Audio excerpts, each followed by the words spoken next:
ஒரு நாளைக்கு 20 பக்கம், அந்த பக்கம் பக்கமாக வாசிக்க, இல்லைடா ஒரு நாளைக்கு 5 பக்கம், எப்படி பக்கம் பக்கமாக வாசிக்கூடிய கிருபையும் அந்த நாளிலிருந்து கர்த்தர் தந்து நடத்தி வருகிறார். ஹல்லேலூயா. இப்படி ஐக்கியத்து போக்குவரத்துமா என்ன கிடைச்சா அப்படின்னா குடும்பங்கள் ரட்சிக்கப்படுது. ஹல்லேலூயா. நான் மட்டும் வந்துக்கிட்டு இருந்தேன், என் மனைவி நினைஞ்சா அவளையும் கர்த்தர் நினைஞ்சாரு ரட்சித்து அபிஷேகித்து நடத்தி வருகிறார். ஹல்லேலூயா. எங்கள் குடும்ப வாழ்க்கையும் கர்த்தர் நடத்தி வருவார். இப்படிப்பட்ட தேவாய தேவனுக்கு கொடான கொடி ஸ்தோத்திரம்.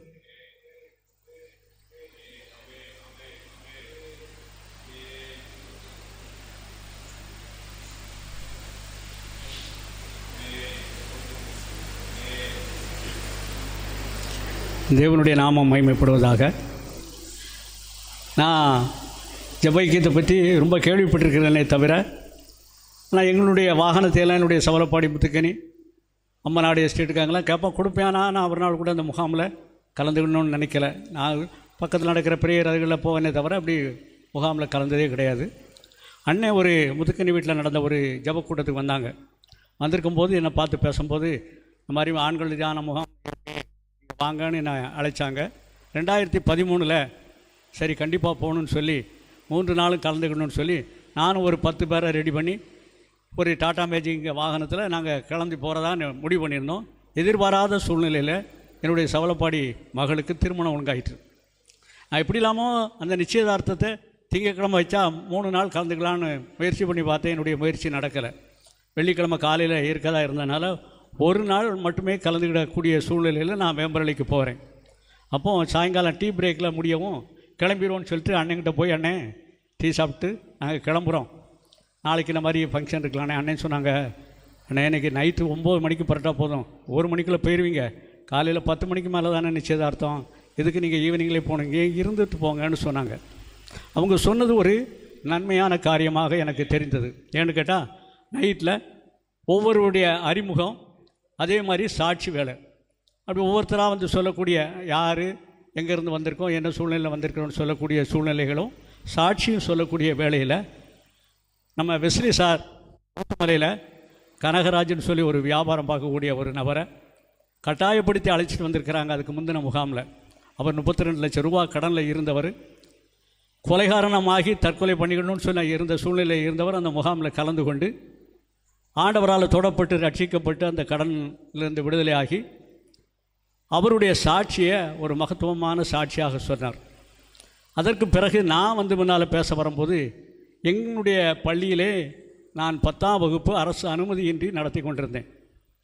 கல்வித்துறை அதிகாரிகள் பள்ளிக்கு வந்தவங்க ஜூன் மாதம் பிள்ளைகளெல்லாம் வெளியே அனுப்பிட்டு ஸ்கூலை மூடிடணும், நீங்கள் 5 வரைக்கும் வைத்திருக்க அங்கீகாரத்தை வச்சு 5 வரைக்கும் தான் நடத்திக்கிடணும் அப்படின்னு சொல்லியிருந்தாங்க. அந்த மனபாரத்தோடு கூட வந்தவன் அவருடைய சாட்சியை கேட்டுட்டு, ஆண்டவர் இப்படிப்பட்ட அற்புதத்தை செய்தவர், நமக்கும் அற்புதத்தை செய்வார்னு சொல்லி நான் முன்னால் வந்து பேசும்போதுமே நான் இப்படி ஒரு பாரத்தோடு கூட வந்திருக்கிறேன், ஆண்டவர் எங்களுடைய பள்ளிக்கு அங்கீகாரத்தை தரணும், நீங்கள் ஜெபம் பண்ணிக்கோங்கன்னு சொல்லி என்னுடைய விண்ணப்பத்தை வச்சுட்டு போயிட்டேன். ஜூன் மாதம் 21ஆம் தேதி அதே கல்வி அதிகாரிகள் வந்தவங்க எங்கள் பள்ளிக்கூடத்துக்கு க்ளோசிங் ஆர்டர் ஜூன் மாதம் 30ஆம் தேதிக்குள்ளே பள்ளிக்கூடத்தை மூடிட்டு பள்ளிக்கூடத்தில் உள்ள பிள்ளைகளை எல்லாமே அடுத்த பள்ளிகளுக்கு அனுப்பிடணும், தொடர்ந்து நடத்துவதாக இருந்தால் மாவட்ட ஆட்சித்தலைவர் அதை அனுமதியோடு கூட பள்ளிக்கு சீல் வைக்கப்படும்னு சொல்லி தபார கொடுத்து மிகுந்த மனவேதனையோடு கூட இருக்கக்கூடிய சூழ்நிலையிலே தேவன் அற்புதமாக கிரியை செய்தார். ஏன்னா ஜூன் மாதம் 21ஆம் தேதி தந்து 9 நாளுக்குள்ளே ஸ்கூலை மூடணும்னு சொல்லி சொன்ன உத்தரவு ஆண்டவருடைய அனுக்கிரகத்தாலே 2 மாத காலம் ஜூலை ஆகஸ்ட் 31 வரைக்கும் அவருடைய தயவினாலே மனுஷனுடைய தயவு கிடைத்து நீட்டிக்க முடியாத ஒரு கிருபையை தந்தார். ஆனால் அந்த காலத்துக்குள்ளே ஆண்டவர் பள்ளிக்கான எல்லா ஃபைல்களையும் ரெடி பண்ணி கல்வித்துறையிலே கொடுக்கும்படியாக கிருபை செய்தார். அதே ஆகஸ்ட் மாதம் 14ஆம் தேதி நான் கொண்டு கொடுத்துருக்கிறேன். ஆகஸ்ட் மாதம் 18ஆம் தேதியே பள்ளிக்கான அனுமதி கிடைத்து விட்டது. தேவன் பெரிய காரியங்களை செய்தார் என்பதை நான் அடுத்த முகாமில் கலந்துக்கிட்டு வேம்பரில் சாட்சி சொல்கிறேன். அப்போது 2-3 பேரை கூப்பிட்டு போனேன், இந்த மாதிரி சூழ்நிலைன்னு சொல்லி அழைத்துட்டு போனேன். ஆனால் அவங்களாம் அதுக்கு அடுத்த முகாமில் சாட்சி வந்து சொன்னாங்களே தவிர ஆசீர்வாதம் கிடைத்த உடனே நம்முடைய ஜபாய்க்கியத்தையே மறந்துட்டாங்க. இன்றைக்கும் அவங்க தொழில் பார்க்குறாங்க, கூப்பிட்டா கொஞ்சம் வேலை இருக்குது நீங்கள் போயிட்டு வாங்களேன்னு சொல்லக்கூடிய அளவில் இருக்கிறாங்க.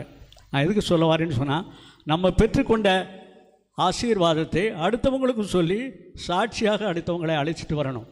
கிருபாகரன் கூட நான் கூப்பிட்டேன், ஏன்னா என்னுடைய அந்த அனுமதி கிடைத்ததை நான் அடுத்த முகாமில் சாட்சி சொல்கிறேன். 3 நாள் கலந்துக்கிற மாதிரி நான் வேம்பர்லிக்கு வந்திருக்கிறேன். 2014 மே மாதம் கலந்துக்கிட்ட போது நான் எல்லார் மத்தியிலும் சொன்னதுக்கு இந்த மாதிரி சூழ்நிலை. ஆனால் ஆண்டவர் எங்களுடைய பிள்ளைகளை 10th பிள்ளைகளை எங்கள் ஸ்கூல் நேமிலே பரீட்சை எழுதும்படியான கிருபையை தந்திருக்கிறார். அது பெரிய கிருபை. இந்த முகாமில் நான் கலந்துக்கிட்டது தான். ஆனாலும் கூட இந்த வருடம் தேர்வு எழுதியிருக்கிற பிள்ளைகள் நல்ல மதிப்பெண்கள் பெறணும், அதற்காக ஜெபம் பண்ணிங்கன்னு சொன்னேன். எனக்கு அங்கே ரொம்ப பிடித்தது என்னென்னு கேட்டிங்கன்னா, வெள்ளிக்கிழமை காலையில் எல்லாரையும் வனாந்தர ஜெபம் மாதிரி தனித்தனியாக போய் ஜெபம் பண்ணதுக்கு அனுப்புவாங்க. அது நல்ல தோட்டமான பகுதி வேம்பரில் அந்த ஸ்கூலு. எல்லாரும் ஆண்டவரோட கடுமையான சத்தத்தோடு கூட ஜெபம் பண்ணுவாங்க. அழுது ஜெபம் பண்ணதவங்க, விண்ணப்பம் பண்ணதவங்கலாம் ஒவ்வொருத்தரையும் பார்த்தா அந்த மாதிரி சூழ்நிலையில் இருக்கும். அந்த மாதிரி ஜெபத்தை முடிச்சுட்டு வந்து கலந்துக்கிட்டு நான் வந்துட்டேன்.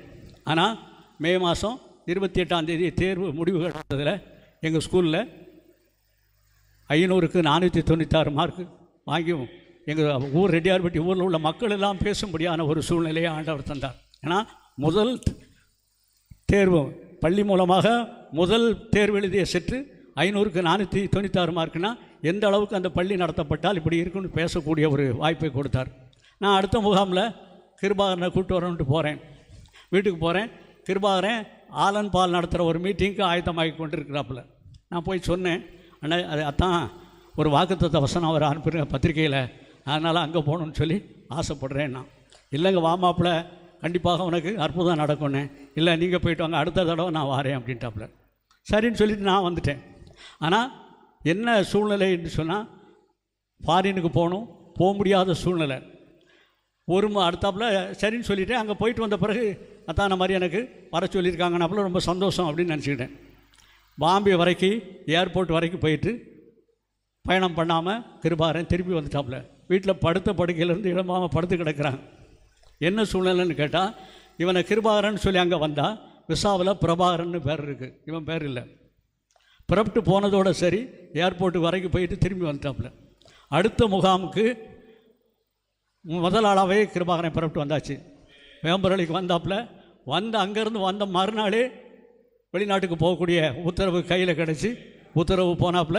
இன்றைக்கு வரைக்கும் அந்த ஒரு விசுவாசம் ஜபைக்கிறதுக்கு வந்தால் ஆண்டவர் பெரிய காரியங்களை செய்வார் அப்படிங்கிற நம்பிக்கை கிருபாகரனுக்கு வரும்படியான ஒரு சூழ்நிலையை ஆண்டவர் கொடுத்தார். ஏன்னு கேட்டால் அது மட்டும் இல்லை, நிறைய அற்புதங்களை ஆண்டவர் சொல்லியிருக்கிறார். ஆனாலும் கூட நான் சுருக்கமாக சொல்கிறேன். 2022 இந்த முகாமுக்கு வரும்போது என்னுடைய மகள் திருமணத்துக்காக, ஏன்னா அடுத்த முகாமில் 2023 நான் சாட்சி சொல்லணும் அப்படிங்கிற ஒரு சூழ்நிலையில் படும்போது கிருபாகரன் போவேன்னு சொன்னான். தான் எனக்கு ஒரு மனவேதனைன்னு சொன்னாப்புல. என்னன்னு கேட்டேன். என் மகளுக்கு திருமணமாகி 2 வருஷம் ஆச்சு, குழந்தை இல்லை. பார்க்கவங்கெல்லாம் என்னை பார்த்து ஒவ்வொரு விதமாக கேட்காங்க. அதில் ஒரு பொம்பளைலாம் வயிற்ற தடவிட்டு ஏதாவது விசேஷம் உண்டான்னு கேட்கா. எனக்கு சங்கடமாக இருக்குது அப்படின்னாப்புல. அப்போ சொல்லுவேன், மாப்பிள்ளை நீ அடுத்த வருஷம் என் மகளுக்கு குழந்தை ஆண்டவர் தருவார், நான் பொருத்தனையோடு கூட ஜெபம் பண்ணுறேன். 3 நாளும் ஜெபம் பண்ணு, அடுத்த வருஷம் சாட்சி சொல்வேன்னு சொல்லு. நிச்சயமாக ஆண்டவர் உன்னுடைய காரியத்தை வாய்க்க பண்ணுவார். நான் என் திருமணத்துக்காக நான் பொருத்தனையோடு வரேன் அப்படின்னு சொல்லி 2 பேரும் பேசிட்டு வந்தோம். அதே மாதிரி இங்கே பொருத்தனை பண்ணோம். ஜூன் மாதம் 10ஆம் தேதி என் மகளுக்கு திருமண நிச்சயதார்த்தம் நடந்தது. மே மாதம் நான் அங்கே பொருத்தனை பண்ணியிருக்கேன். ஜூன் 10ஆம் தேதி திருமண நிச்சயதார்த்தம் நடக்கு. கிருபாகரன் நிச்சயதார்த்தத்துக்கு வந்திருக்காப்புல. அப்போது என்ன தனியாக கூப்பிட்டு, அத்தான் என் மகளும் கன்சீவாக இருக்கான்னாப்புல. எனக்கு ரொம்ப சந்தோஷம். ஏன்னா 23 2 பேருமே சாட்சி சொல்லும்படியாக தேவன் கிருபை செய்தார். நான் அதை விடலாம் ஒரு பெரிய சூழ்நிலை என்னென்னு கேட்டிங்கன்னா, அண்ணன் எப்போவுமே ஆரம்பத்தில் நான் வந்த புதுசில் சொல்லுவாங்க, இந்த ஜெப ஐக்கியத்துக்கு ஆண்டவருக்கு பயந்து உண்மையாக கலந்து கொள்ளுதவங்கள்லாம் கண்டிப்பாக 100 வருடம் உயிரோடு இருப்பாங்க அம்மாங்க. ஆண்டவர் நல்ல சுக பல ஜீவனை கொடுப்பார், 100 வருஷம் உயிரோடு இருப்பாங்க. ஏன்னா உண்மையாக ஆண்டவருக்கு பயந்து நடக்கணும் அப்படிங்கிறத அவங்க வச்ச இது. போன தடவை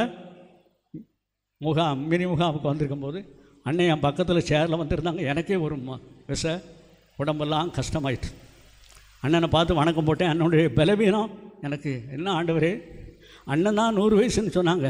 அண்ணன் இவ்வளோ பலவீனமாக இருக்காங்களே, என்னால் தாங்க முடியலையே. என் மனைவிட்டையும் போய் சொன்னேன். டெய்லி காலையில் 5 மணிக்கு ஆலயத்துக்கு போகும்போதெல்லாம் அண்ணனுக்காக ஜெபம் பண்ணுவேன். ஆண்டவரே அந்த மினி முகாமில் அண்ணனுடைய வார்த்தையை நான் கேட்கணும், அண்ணனுக்கு சுகந்தாங்க. அவங்க இப்படி சொன்னாங்க. அவங்க 100 வயசு வரைக்கும் இருந்தால் தான் எங்களுக்கெல்லாம் அது ஒரு பெரிய பலம் அப்படின்னு சொல்லி ஜெபம் பண்ணேன். போன எதிர்பாராத விதமாக புதன்கிழமை நான் என் மனைவி மகெல்லாம் சுரண்டிக்கு ஒரு சூழ்நிலை வர வேண்டிய சூழ்நிலை. 7 மணிக்கு போல் நம்ம என் மகன் ஒரு வேலை இருந்துச்சு, நான் பார்த்துட்டு வரேன் பானா. அது வரைக்கும் அங்கேயே சும்மா இருப்பானேன்னு ஐக்கியத்துக்கு வந்து ஜெபம் பண்ணுவோம் அப்படின்ட்டு உள்ளே வந்தோம். அன்றைக்கி அபிஷேக முகாம்ங்கிறது எனக்கு தெரியாது. இங்கே வந்த பிறகு தான் 8 மணிக்கு தெரியும். நான் 7 மணிக்கு உள்ளே வந்துட்டேன். வந்துட்டு ஜெபம் பண்ண முழங்கால் போட்டு ஜெபம் பண்ண ஆரம்பித்தேன். ஜோயலை பார்த்தோன்னே ஓடி போய், அப்பா எப்படி இருக்காங்க? அண்ணே, அப்பா நல்ல சுகத்தோடு கூட இருக்காங்க அப்படின்னு சொன்னாப்புல. அண்ணனும் அதே மாதிரி 7:30 மணிக்கு போல் வந்துட்டாங்க. அண்ணனை பார்த்தோன்னே எனக்கு அவ்வளோ மகிழ்ச்சி. ஏன்னா ஆண்டவர் நிச்சயமாகவே இந்த ஜெப ஐக்கியத்தின் மூலமாக அநேக அற்புதங்களை செய்கிறவர். ஆனால் நம்ம வேண்டுவதற்கும் நினைப்பதற்கும் மேலாக அற்புத அதிசய அடையாளங்களை நம்ம இந்த முகாமுக்கு தவறாமல் வந்தால், அதே மாதிரி வந்து முகாமில் கலந்து கொண்டான். அவனுக்கு மே மாதம் 10ஆம் தேதி 10ஆம் தேதியில் 12ஆம் தேதி நம்ம திருமணம் ஒழுங்காயிட்டு அண்ணெல்லாம் வரணும் அப்படிங்கிறதுக்காக கேஆர் திருமண மண்டபம்னு எங்கள் ஊரில் திருமண மண்டபம் இருக்குது. அந்த இடத்துல எல்லா ஃபங்க்ஷனையும் வச்சு நம்ம ஜெப ஐக்கியத்தில் உள்ளவங்கள்லாம் கலந்துக்கணும்னு சொல்லி அவன் அழைத்தான். ஏன்னா ஆண்டவர் அப்படிப்பட்ட அற்புதங்களை செய்யக்கூடிய தேவன். இந்த முகாமில், இந்த தியானம் மினி முகாம்லேயும் சரி, ஆண்கள் முகாம்லேயும் கலந்து கொண்டு நம்ம பொருத்தனை பண்ணி ஜெபித்தோம்னா தேவன் பெரிய காரியங்களை செய்வார். அதை விட பெரிய விசேஷம் என்னன்னு கேட்டால், ஒரு 2 வருஷம் கழித்து நான் மறுபடியும் என் மனைவியெல்லாம் அந்த சபைக்கு ஊழியத்துக்காக போகிறோம். மெசேஜ் முடிஞ்சோடனே கணவனும் மனைவியுமா வந்து எங்களை பார்த்து வணக்கம் போட்டாங்க. இதான் என் மனைவி சார் அப்படின்னு சொன்னால் ரொம்ப சந்தோஷம் தம்பினேன். ஆனால் ஒரு குறைன்னா, என்ன தம்பி குறைன்னு கேட்டேன். சார் திருமணமாகி 2 வருஷம் ஆச்சு, குழந்தை இல்லைண்ணா. உனக்கு தான் நான் வழியை காட்டிட்டேன், நீனும் இப்படி இருக்கியப்பா அப்படின்னு. எனக்கு டைம் இல்லை சார். நான் இங்கே இருந்து ஜெப ஐக்கியத்தில் நான் போய் சாட்சி சொல்வேன். ஜெப ஐக்கியத்தின் மூலமாக தான் எனக்கு திருமணம் நடந்துச்சு. ஜெப ஐக்கியத்தில் போய் சாட்சி சொல்வேன். ஆண்டவரை குழந்தை தாருன்னு சொல்லி 2 பேரும் கையை பிடிச்சி தினம் ஜெபம் பண்ணுங்க, ஆண்டவர் பெரிய காரியங்களை செய்வார்னு சொன்னேன். ஆனால் பார்த்தீங்கன்னா கரெக்டாக நான் சொல்லிட்டு வந்து அடுத்த மாதமே அவள் கன்சீவ் ஆகி குழந்தையை பெற்றெடுத்து 2 பேரும் நம்ம பஸ் ஸ்டாண்ட் அருகையில் இருக்க ஜெப அறையில் வந்து சாட்சி சொல்லியிருக்கிறாங்க. குருசாமி தான் என்னை பார்த்து சொல்லுவாங்க, சார் 2 பேர் ஹஸ்பண்ட் போய் பார்த்தாங்க, உங்களை ரொம்ப பேசினாங்கன்னு சொன்னாங்க. அதுக்கு பிறகு தான் தெரியும் இந்த பையன் குழந்தையோடு கூட வந்து சாட்சி சொல்லியிருக்கிறான் அப்படின்னு சொல்லி. ஆனால் தேவன் அளவில்லாத அற்புதங்களை செய்கிறவர், அதிசயங்களை செய்கிறவங்க. உன்னை அதிசயங்களை காணப்படுவேன்னு சொன்ன தேவன் நிச்சயமாக நம்மை அதிசயங்களை காணப்படுவார். இந்த முகாமுக்கு வாங்க, மற்றவங்களை அழைத்து வாங்க, தேவன் பெரிய காரியங்களை செய்வார். ஆண்டவரின் நாமம் மகிமைப்படுவதாக. ஆமென்.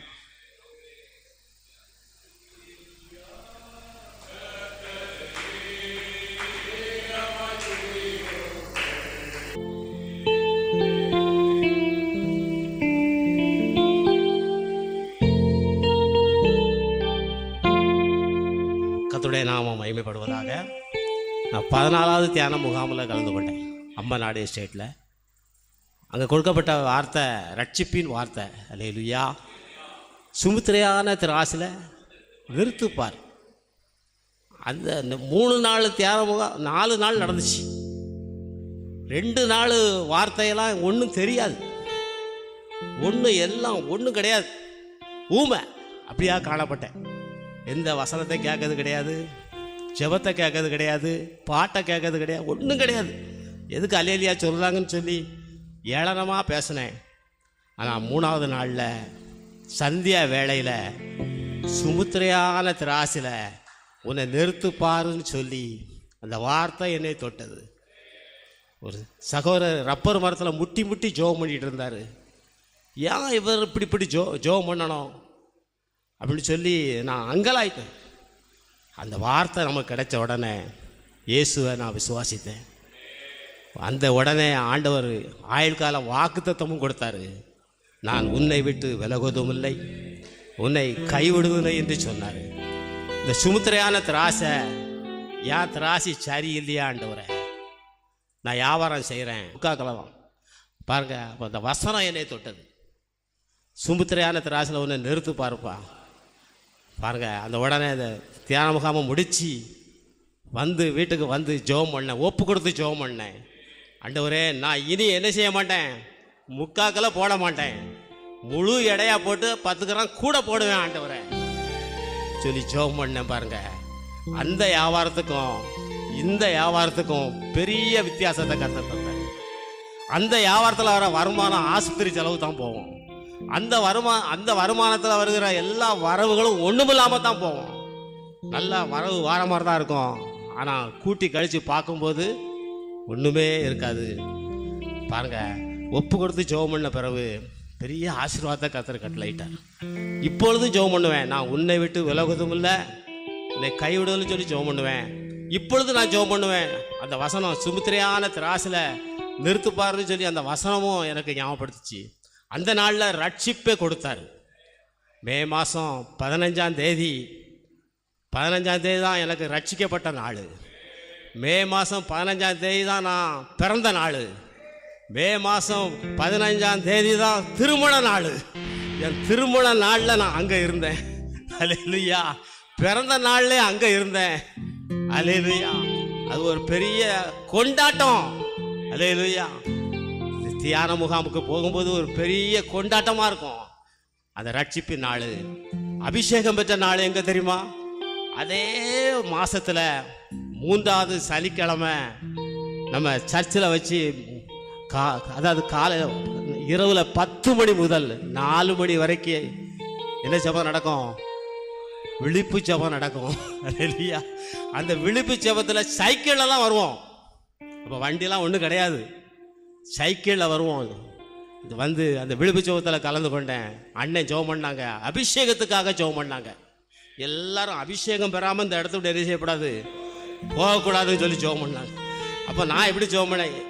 அம்பநாடு எஸ்டேட்டில் என்னை உண்மையாய் நீ ரட்சித்தீர், ஆனால் என்னை இந்த இடத்துல அபிஷேகம் பண்ணுங்க ஆண்டவரே, என்னை இந்த இடத்துல அபிஷேகம் பண்ணுங்கன்னு சொல்லி ஜெபம் பண்ணேன். அந்த இடத்துல கொடுத்த அபிஷேகம் இதுவரை நடத்தி கொண்டு இருக்கிறது. அந்த அபிஷேகத்தை பாருங்க. இப்பொழுது திங்கட்கிழமை தோறும் 6 to 7 நடக்கிற அபிஷேகம், அந்த அபிஷேகத்தை கர்த்தர் நிலைச்சிருக்க பண்ணுகிறார். அந்த அபிஷேகத்தை கர்த்தர் புதுப்பிக்கிறார். ஹல்லேலூயா. கர்த்தர் அந்த அபிஷேகத்தின்படி ஊழியத்தை நடத்தி வராரு. அந்த அபிஷேகத்தின்படி குடும்பத்தை நடத்தி வராரு.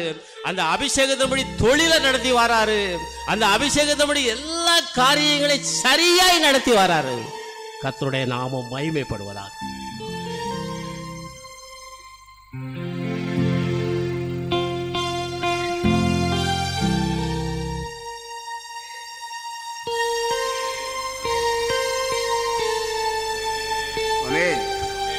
கர்த்தருடைய பரிசுத்த நாமத்தை மகிமைப்படட்டும். அடியேனும் கூட இந்த ஜெபாய்க்கத்தை பற்றி அதில் கேள்விப்பட்டேன். மறைந்த தம்பி இந்த சகோதரர் வேல்சாமி பலசர கடையில் எங்களுக்கு வீட்டுக்கு ஜமாவும் போவேன். அப்போது இந்த பத்திரிக்கை வந்து 2 தாள் வடிவத்தில் தான் இருக்கும், 2 தாள் தான் இருக்கும். அவங்க சொல்லுவாங்க, இப்படி ஒரு ஜெபாய்க்கம் இருக்குது வாங்க அப்படின்னு சொல்லுவாங்க. அப்போ நான் அதை ஏனோ தானேன்னு நினச்சிட்டு அதில் நம்ம இந்த ஜெப கூடாரம் கிடையாது, அந்த ஜெபாரம் இருந்தது. இப்படி சொல்லும்போது நான் அதை உதாசீனப்படுத்திட்டு வரவே மாட்டேன், தட்டி கழிச்சிட்டே போயிடுவேன். ஏன்னா நான் கெட்ட பழக்கம் என் கையில் இருந்தது. புகைப்பிடிப்பேன், சினிமா தேட்டர்லாம் போய் சினிமா போய் அப்படியே அந்த பழக்கத்துலேருந்து விடுபட முடியாமல் அவங்க சொன்னது தட்டி கழிச்சிட்டே போயிட்டேன். சரக்கு வாங்கிட்டு தாங்கயா நான் போகிறேன், எனக்கு அவசரமாக வேலை இருக்குன்ட்டு போயிட்டேன். இப்படியா காலப்போக்கில் அவரும் சொல்லிகிட்டே இருந்தாங்க. அதை நான் நல்லா தட்டிட்டேன். நாள் ஒன்று வந்தது. அதனால் ஒரு சகோதரர் எங்கள் மருதுபுரத்தில் எங்கள் ஒரு சகோதரர் சரி இப்படி ஒரு 3 நாள் தியான முகாம் நடக்கு வாங்க அப்படின்னு சொல்லி சொன்னாங்க. அவங்க சொல்லுதை கேட்டு சரி 3 நாள் நல்லா சாப்பிட்டு வந்துடலாம். வீட்டில் பெற்றோர் அப்போ விவசாயத்துக்கு காலமாடு இருந்தது, மாடெல்லாம் பார்த்துக்கிடுவா, நம்ம 3 நாள் போய் நல்லா சாப்பிட்டு வரலாம்னு சொல்லிட்டு தான் போனேன். உண்மையாகவே தேவநாயக கர்த்தர் அந்த இடத்துல எனக்கு சந்திக்கிறதுக்கு கிறிஸ்துராத்து ஹைஸ்கூலில் வச்சு பாளையங்கோட்டை கிறிஸ்துராத்து ஹைஸ்கூலில், அதை தமிழில் சொல்ல போனால் ஒத்தப்பள்ளி மரம்னு சொல்லுவாங்க, அந்த ஸ்கூலில் வச்சு என்ன தேவநாயக கர்த்தர் என்னை தொட்டார். உண்மையாகவே அது ஒரு ரட்சிக்கப்பட்ட நாள். அண்ணன் நாளை நான் பிறந்த நாளாக வச்சுருக்கேன். உலக பிறகம் பிறந்த நாள் எனக்கு 1947 தான். ஆனால் கர்த்தருக்குள் பிறந்த நாள் 2000. உண்மையாகவே 20வது தியான முகாமில் அந்த நாள் நடந்தது. பாளையங்கோட்டை கிறிஸ்துராத்து ஹைஸ்கூலில் வச்சு அந்த நாள் பிறந்த நாள் ஆச்சு. இன்றைக்கி நான் பிறந்த நாள் கொண்டாடிக்கிட்டு இருக்கேன். மே மாதம் அப்போ இந்த நம்ம பிபிஎஸ் முடிஞ்சதுக்கப்புறம் தான் தியானம் கூட்டம் நடக்கும். அப்போ 12ஆம் தேதி மே மாதம் 10ஆம் தேதி வரைக்கும் பிபிஎஸ் நடக்கும். 12ஆம் தேதி என்னை சந்திக்கப்பட்ட நாள். மாலை 5 மணிக்கு மாலை ஒரு 5 மணிக்கு இந்த சந்தியா வேலை நடக்கும். அதில் 7ஆம் மணி வேளையில் ஆண்டவர் என்னை தொட்டார். 7ஆம் மணி வேளையில் என்னை தொட்டார். அழமையான ஒரு தரிசனத்தை காட்டினார். பரிசுத்தவான்கள்லாம் பரலோகத்து கிளர்ந்து அப்படியே பரலோகத்துக்கு போய்கிட்டு இருக்காங்க, பரலோகத்துலேருந்து கீழே வந்துக்கிட்டு இருக்காங்க. அந்த தரிசனம் காண்டேன்.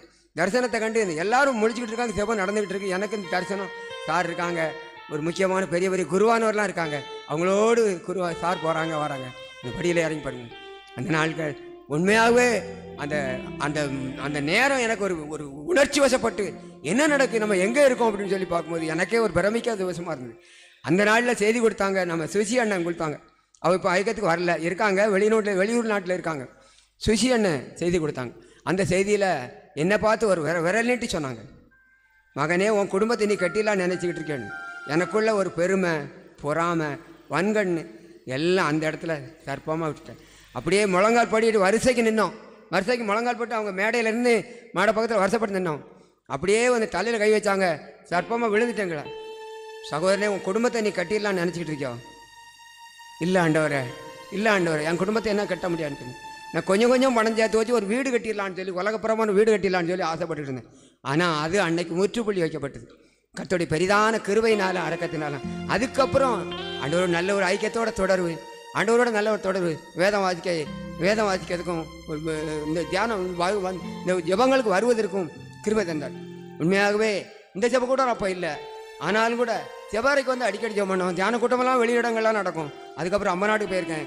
கிழக்க அந்த ஊர் கூட எனக்கு பண்ண வேலைக்கு போயிருக்கோம். பண்ண வேலையில் தெரிஞ்சவங்க அப்போ ஐக்கெல்லாம் ரெண்டும் ஒன்றா இருந்து பண்ண வேலைக்கு போயிருக்காங்க.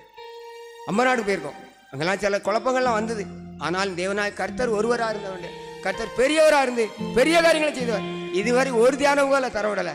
ஆசீர்வாதமாக கர்த்தர் நடத்தி 45 தியானமுகம் கலந்து உள்ள கர்த்தர் கிருபை தந்தார். 46வது தியானமுக்கு ஆயத்தப்படுதேன். நான் ஆயத்தப்படணும், அநேகரை ஆயத்தப்படுத்தணும், அவளுக்கு காவலாளியாக இருக்கணும். நேற்றைய தனத்தில் அர்த்தோடைய கிருபையினால் ஒரு வசனத்தை வச்சு ஜோமன்கன்னு சொல்லும் போது ஆண்டவர் இந்த வசனத்தை தாங்க ஆண்டுவார். யோவான் 4ஆம் அதிகாரத்தில் ஒரு சகோதரி ஆண்டவர் தொட்டார். சகோதரி சொன்னாங்க, குடத்தை வச்சுட்டு ஊருக்குள்ளே போய் அநேகர் அழைத்து கொண்டு வந்தாங்க. இந்த வசனத்தை நேற்று திருப்பூரில் ஜெபம் பண்ணிக்கிட்டு இருந்தோம். மாலை வேலையில் இவ்வளோ நேரம் ஜெபம் பண்ணிக்கிட்டு இருந்தோம். திருப்பூரில் தனியாக ஒரு ரூமுக்குள்ளே நாங்கள் 4-5 ஊழியர்களை சேர்ந்து இந்த வசனத்தை ஜெபம் பண்ணேன். நாங்கள் ஊருக்குள்ளே போக போகிறோம், அநேகரை ஆயத்தப்படுத்த போகிறோம், அவள் காவலாளிலேருந்து ஜெபம் பண்ணி கூட்டு வர போகிறோம். அந்த சகோதரி அப்படித்தான் சொன்னாங்க. நான் குடத்தை வச்சுட்டு ஊருக்குள்ளே போய் அநேகரை அழைச்சிட்டு வந்தாங்க. இந்த கிராமத்தில் உள்ள எல்லாரும் ரட்சிக்கப்பட்டாங்களாம். எல்லாரும் ஆண்டவத்தோடு ஞானஸ்நானம் பெற்றாங்க. இந்த தன்மை நடக்க போகுது. இந்த தியானமுகாக்கும் இந்த மினிமுகாவும் வந்துருக்கும். ஒவ்வொருவரும் நம்ம ஆயத்தப்படுவோம், அநேகரை ஆயத்தப்படுத்துவோம், அவள் காவலாளியாக இருப்போம். குறிப்பாக இந்த நாட்களில் பெரிய காரியங்கள் செய்வோம். அதுக்கப்புறம் ஐக்கியத்துக்கு போக்குவரத்துமாக இருக்கும்போது என் காரியத்தை ஆண்டவரே பொறுப்படுத்திக்கிட்டார். எல்லாத்தையும் லகுவாக இருக்க, கடினமாக இருக்கலாம் லத்து பண்ணிட்டு லகுவாக இருக்கலாம் சேர்த்துக்கிடுவார். தரிசனத்தில், சொப்பனத்தில், வெளிப்பாடில். அது முதலாவது எனக்கு தந்த வாக்கு தத்துவம் யாக்கோவின் திருப்பு 43 முதல் வசனம். இப்போது யாக்கோவே, உன்னை சிருஷ்டித்தோரும் உன்னை இஸ்ரவேலை உருவாக்கினோரும் ஆகிய கர்த்தர் சொல்கிறாரு, பயப்படாது, உன்னை மீட்டு கொண்டேன், உன்னை பேர் சொல்லி அழைத்தேன், நீ என்னுடையவன் சொல்லி. அதுக்கப்புறம் தரிசனங்கள் வந்துகிட்டே இருக்கு. வீட்டில் போன தரிசனம், வீட்டில் போன பேர் சொல்லி ஆண்டவர் கூப்பிடுவார். நான் உருவத்தை பார்க்க முடியல, சத்தத்தை கேட்டிருக்கேன். பிறகு ஒரு நாள் ஒரு உருவத்தையே பார்த்துட்டேன். ஆண்டவருடைய உருவத்தை பார்க்க முடிஞ்சது. பாவியாக நம்மோட பேசுவாரா, நம்மளா உருவத்தை பார்ப்போமா? பார்த்தேன். அன்னையிலிருந்து இதுதான் ஜீவனுள்ள ஐக்கியம், இதுதான் உயிருள்ள ஐக்கியம், இதுதான் நல்ல ஊழியம், இதை நம்ம தொடர்ந்து பிடிக்கணும்னு சொல்லி தொடர்ந்து வந்துக்கிட்டே இருக்கு. இன்றைய வரைக்கும் வழி நடத்த கிருபை. பெரிய கிருபைனாலும் என் பலத்தை கொண்டு இல்லை, பராக்கிரமத்தை கொண்டு இல்லை, இப்போ சரீரத்தில் பலவீனம் தான். ஆனாலும் கர்த்தருடைய ஊழியம்னு சொல்லி அசதியா இல்லை, ஜாக்கிரதையா. ஒரு நாள் சாயங்காலம் வர விட்டோம்னா இன்னைக்கு காலையில் வீட்டில் வந்து இறங்கிட்டோம். உண்மையாகவே ஆசீர்வாதமான ஊழியத்தை முடித்து வர இப்படி கிருபை தந்தார். கடை 2 மணி நேரம் சென்னைக்கு போயிட்டோம். 3 எஸ்டேட்டுக்கு 2 மணி நேரம் போயிட்டோம். மலையேறி இறங்கும்போது சொல்லுவாங்க, ஜோதி சொல்லுவாங்க, குறுக்கு வலிக்கா 3 போயிடுவோமா, மெட்ராஸுக்கு போயிடுவோமா, அதிகமாக குறுக்கு வலிக்கும் மேல் வலி வரும்போது 3 போயிட்டு வந்துடுவோமா. ஆசீர்வாதமாக கர்த்தர் பலப்படுது அவ்வளவு. ஏன்னா அநேகோட சோத்திரத்தினால கிருபைக்கு படுது. அடியே அநே ஜெபத்தினால அன்னை பெருகிட்டு இருக்காரு. பலப்படுத்தி சேர்த்து சிறு சாட்டை கத்திர ஆச்சரியப்பாக நம்ம ஆயத்தப்படுவோம், அநேகரை ஆயத்தப்படுத்துவோம், அவங்களுக்கு நம்ம காவலாளியாக இருப்போம். கர்த்தர் பெரிய காரியம் நம்ம கொண்டு செய்ய போறாரு. ஆசீர்வாதம்.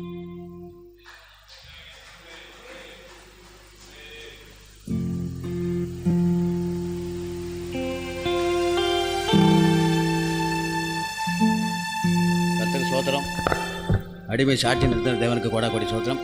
நான் 2005 மே 1 ரசிக்கப்பட்டேன். அப்போ என் பிறந்த நாள். ஆனால் 2007 அண்ணனை நான் லட்சுமியாரத்தில் கண்டேன். லட்சுமியாபுரத்தில் வச்சு அந்த ஊரில் வச்சு கண்டேன். அப்போது நான் உட்காந்துட்ருக்கேன். அவர் தான் வந்து என் பக்கத்தில் வந்து, நீங்கள் எங்கேருந்து வந்திருக்கீங்க, புதுசாக இருக்கீங்களே அப்படின்னு கேட்டார். நான் 3 வந்திருக்கேன் ஐயா, இந்த மருதியாரம் ஊர், இடம் வாங்கி போட்டிருக்கேன், வீடு கட்டின மாதிரி தெரியல அப்படின்னு சொன்னேன். சரி கட்டலாம், நான் பார்ப்போம், ஜெபம் பண்ணிக்கிறோம்னு சொன்னார். நான் அப்போ சொல்லுவார், என்கிட்ட இங்கே நமக்கு முகாம் இருக்குது வாங்க அப்படின்னாரு. நான் எஸ்டேட்டில் லீவ் போட முடியாமல் நான் போடலை, வரவும் முடியல. ஆனால் ஒரு தடவை அடிக்கடி ஃபோன் பண்ணி சொல்லுவார், நீங்கள் நம்ம ஐக்கியத்துக்கு வாங்க, நம்ம முகாமும் வாங்கன்னு சொல்லுவார். சொல்லும்போது ஒரு தடவை நான் வேம்பரளிக்கு வந்தேன். அப்போது இந்த நேரம் அண்ணாச்சி ஒரு சாட்சி சொன்னார். அவங்க அப்பா இறந்து போனார். ஊருக்காரங்கெல்லாம் வந்து ஒருத்தர் வந்து எட்டி பார்த்து போயிட்டாங்க. எங்கள் அடக்கத்துக்கு ஒருத்தர் முன்னும் வரல. நம்ம ஐக்கியத்துலேருந்து வந்தாங்க. வந்து அவங்க ஜெபம் பண்ணி கொண்டு போனோடனே எல்லாம் ஆச்சரியப்பட்டாங்கன்னு சொன்னோடனே அதுக்கு பிற்பாடு தான் நான் வீடு கட்டணும்னு சொல்லி எனக்கு ஒரு யோசனை வந்துச்சு. சோத்திரம். அதுக்கடுத்து அண்ணனை வந்த வாரணரெல்லாம் இந்த நல்ல ஒரு எழுப்புதல் ஜெப ஐக்கியம் எனக்கு கிடைக்கலன்னா நாங்கள் எங்கேயோ இருப்போம். சோத்திரம். நான் எத்தனையோ ஆவிக்குரிய சபையில், எத்தனையோ பெந்தகோ சபையில் நான் எஸ்டேட்டில் ஊழியம் பண்ணியிருக்கேன். ஆனாலும் எத்தனையோ பைபிள் கிளாஸ் படிச்சிருக்கேன். பிடெக்கு, எம்டெக்கு எத்தனையோ சர்டிஃபிகேட் வாங்கி வச்சுருக்கேன். ஆனாலும் இந்த எழுப்புதல் ஜெப ஐக்கியத்துக்கு வந்து போக்கு வரத்துமா இருந்த ஒரு பாடு நிறைய. இப்போ ஒரு போன 66 நாளில் இந்த பைபிளை படித்து முடிச்சிருக்கேன். 66 நாளில் முழங்கால் நின்று காலைல 1:30 மணிக்கு எழுந்துச்சி முழங்கால் நின்று இந்த கொடுக்கப்பட்ட ஐக்கியத்தில் கொடுக்கப்பட்ட வார்த்தையை வச்சு ஒரு ஜெபத்தை பண்ணிவிட்டு முழங்கால் நின்று 66 நாளுக்குள்ளே பைபிள் படித்து முடிச்சிட்டேன். 20 வருஷம் ஆச்சு ரசிக்கப்பட்டு. 22வது வருஷம் நான் படித்து முடிச்சிட்டேன். சோத்திரம். இப்போவும் 4வது ஆகமங்கள் படித்து வந்தேன். எண்ணாகமாக இன்றைக்கி 18 வரைக்கும் படிச்சிருக்கேன். காலையில் எழுத்து 1:30 மணிக்கு எழுந்துச்சி 10 அதிகாரம் படித்தேன். அதுக்கு பாடு 7 நடந்து வந்துட்டு 7 அதிகாரம் படிச்சிருக்கேன். சோத்திரம். அது மாத்திரம் இல்லை, இந்த எழுப்புதல் ஜெப ஐக்கியத்துக்கு வந்த ஒரு பாடு நிறைய ஆத்துமாக்களுக்கு அறுவடை செய்யணும்னு சொல்லி எனக்கு ஒரு தாகம். அன்றைக்கி காலையில் கூட நடக்கும்போது 2 அம்மாமாரை பார்த்தேன். பரங்குண்டாவரத்து வரைக்கும் நடந்து வந்தேன். 2 அம்மாமார் வந்தாங்க. அவங்ககிட்ட சொன்னேன், சுவிசேஷத்தை அறிவித்தேன். ஆண்டவர் வருகை சீக்கிரமாக, நாங்கள் நடந்து வரேன். நான் நாளைக்கு மறித்தாலும் நீங்கள் மறித்தாலும் ஆண்டவர் கணக்கு கொடுக்கணும். சோத்திரம். ஆண்டவரை ஏற்றுக்கொள்ளுங்க, இந்த மாதிரி ஊமக்கரங்களை சேவிக்காங்கன்னு சொல்லி சொன்னேன். சோத்திரம். அவங்க என்னையா செய்ய இத்தனை வருஷம் ஆச்சு, இன்னும் என்னத்தை செய்ய அப்படின்னா எல்லாம் இப்படி தான் நானும் சொல்லி நாளை கழிச்சிட்டு கடைசி சாவ போகிற வயசில் ஆண்டவர் தேடி இப்போ நல்ல ஜீவனை கொடுத்துக்காரு, ஆண்டவர் ஆயுஷை கொடுத்துக்காருமான்னு சொன்னேன். அப்படி ஒவ்வொரு நாள் பஸ்ஸில் போனாலும் வாகனத்தில் போனாலும் கடந்த நாட்களில் 2 நாள் பயணத்துக்கு ஆண்டவர் கிருபை செஞ்சார். புதன்கிழமை நைட்டு அநேகமாக என் வாழ்க்கையிலே ஒரு பெரிய மாற்றம் இருக்குன்னு நான் நம்புகிறேன். இந்த முகாம் எனக்கு ஒரு பெரிய ஆசீர்வாதமாக இருக்குன்னு நம்புகிறேன். தேங்க்யூ.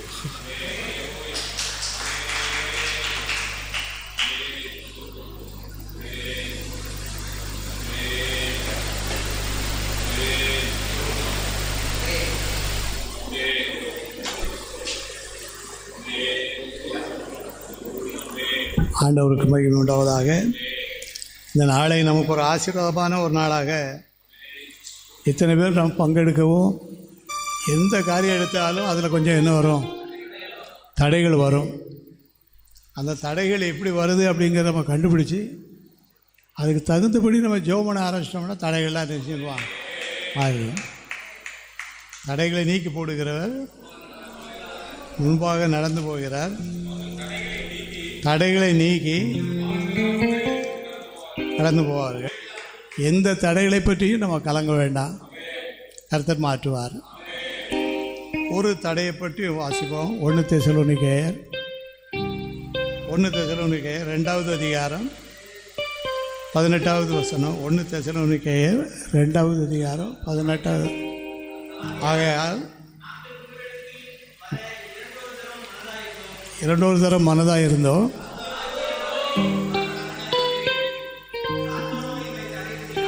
நானே வர மனதாக இருந்தேன், சாத்தானோ எங்களை தடை பண்ணினான். 3வது வாரம் வரைக்கும் போகிறவருக்கும் தடை யார் மூலமாக வருது.